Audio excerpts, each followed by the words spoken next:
ఓయ్ భీమసేన, 11,000 సంవత్సరములు ఈ భూమండలం మీద రాజ్యం చేసి రామరాజ్యాన్ని స్థాపించి తాను ఈ భూమండలాన్ని విడిచిపెట్టి స్వర్గలోకానికి వెళ్ళిపోతూ రామచంద్ర ప్రభువు నా దగ్గరికి వచ్చి, ఓ హనుమ, నా కథ నా కీర్తి ఈ భూమండలంలో ఎంతకాలం ఉంటుందో అంతకాలం నువ్వు చిరంజీవివై ఉండు అని నన్ను ఆశీర్వదించారు. కాబట్టి నేను ఈ గంధమాదన పర్వతం మీద గుహలో పడుకుని ఉంటాను. ఓ భీమసేన, నేనే హనుమంతుడు.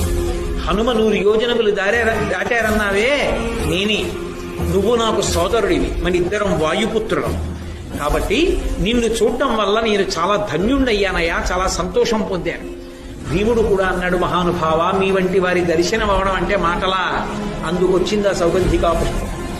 దేవతలు ఏది చేసినా పాండవుల ఉన్నతికే చేస్తారు. ఎక్కడ ధర్మం ఉందో అక్కడ అనుగ్రహం. గాలికి పువ్వు వచ్చినా అనుగ్రహానికే వస్తుంది.